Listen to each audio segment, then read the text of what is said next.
জাভাতে সোর্স কোডের উপর আমরা যদি কোনো নোট, ডেসক্রিপশন অথবা এক্সপ্লেনেশন লিখতে চাই, সেক্ষেত্রে আমরা ব্যবহার করতে পারি জাভা কমেন্ট। জাভা কমেন্ট প্রধানত 3 ধরনের হতে পারে। প্রথম যে ধরনটি সেটি হচ্ছে সিঙ্গেল লাইন কমেন্ট। আমি এখানে অলরেডি একটি প্রোগ্রাম লিখে রেখেছি, তোমরা দেখতে পাচ্ছ। আমি যখন ডাবল স্ল্যাশ দিয়ে কোনো কিছু লিখি, তখন ডাবল স্ল্যাশের পর থেকে ওই লাইনের শেষ পর্যন্ত পুরোটাই সিঙ্গেল লাইন কমেন্ট হিসেবে ইভালুয়েট করে জাভা।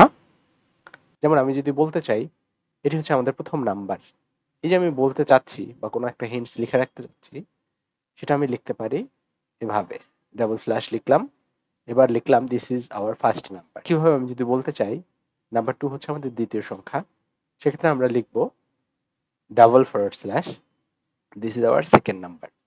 এটি লেখার মাধ্যমে আমরা যেটা করছি সেটা হচ্ছে ভবিষ্যতে আমি যখন পুনরায় এই কোডটি রিভিজিট করব অথবা আমার পরিবর্তে অন্য কোনো ডেভেলপার আমার কোডটি পড়বে, তখন তার জন্য এক ধরনের হিন্ট রেখে যাওয়া, তার জন্য এক ধরনের নোট রেখে যাওয়া। জাভা কমেন্টের মাধ্যমে আসলে কোডের রিডেবিলিটি বাড়ে।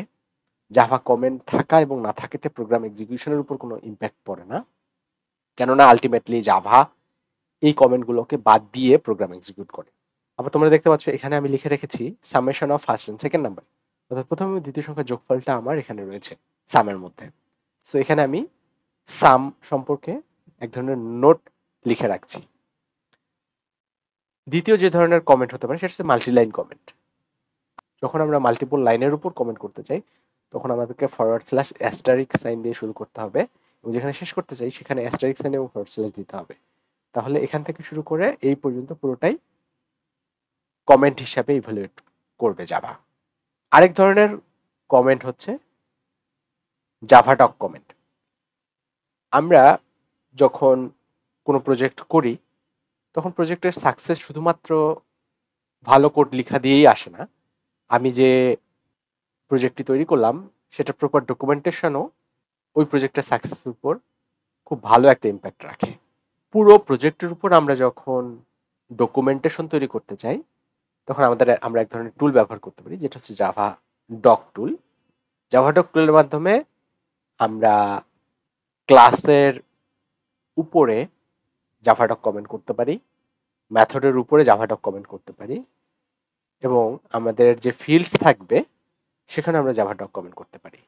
ফিল্ডস বিষয়টি কি এটি আসলে পরবর্তীতে আলোচনা করব, তবে আপাতত জেনে রাখো জাভা ডক কমেন্ট 3টি প্লেসের উপর হতে পারে। একটি হচ্ছে ক্লাসের উপর, জাভা ডক কমেন্ট হতে পারে মেথডের উপর, অথবা জাভা ডক কমেন্ট হতে পারে ফিল্ডস এর উপর। জাভা ডক কমেন্ট করলে আসলে কি হয় প্র্যাকটিক্যালি আমি এখন দেখানোর ট্রাই করব।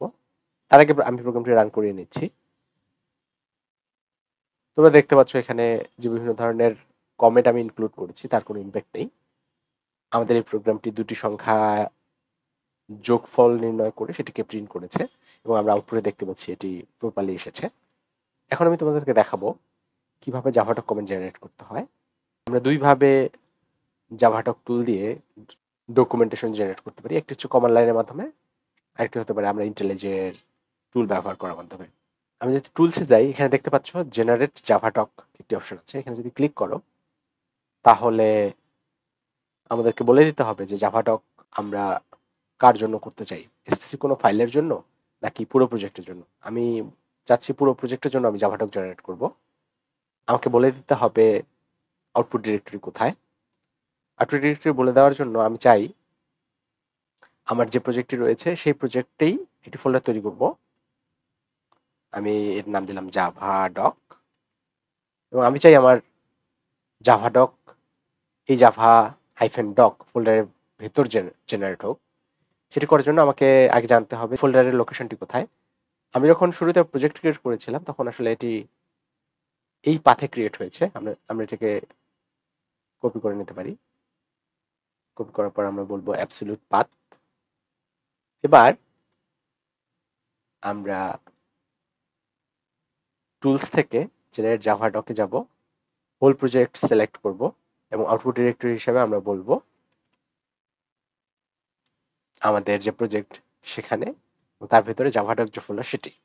এটি সিলেক্ট করে দেওয়ার মাধ্যমে আমরা যখন জেনারেট বাটনে ক্লিক করব, তোমরা দেখতে পাচ্ছ এখানে জাভা ডক প্রিপেয়ার হয়ে গিয়েছে এবং এটি ব্রাউজারে ওপেন হয়েছে।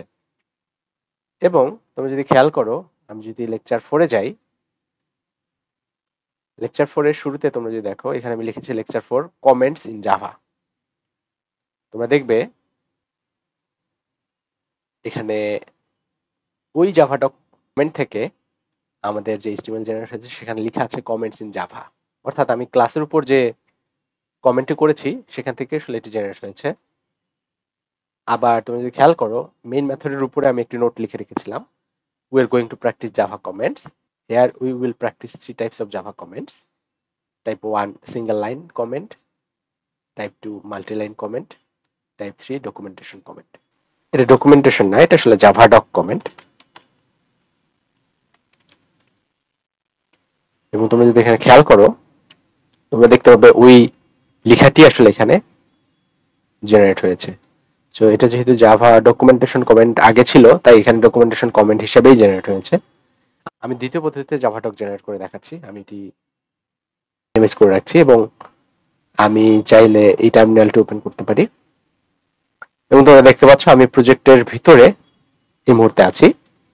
জাভা ডক কমেন্ট জেনারেট করার জন্য আমি যেটা করতে পারি, যেহেতু আমার অলরেডি জেনারেট হয়ে গিয়েছে, আমি চাইলে এটাকে ডিলিট করে দিতে পারি। আমি ডিলিট করে দিলাম, আমি নতুন করে জেনারেট করব কমান্ড লাইন ব্যবহার করার মাধ্যমে। জাভা কমান্ড লাইনের মাধ্যমে জেনারেট করার জন্য আমাকে জাভা ডক এই কমান্ডটি ব্যবহার করতে হবে।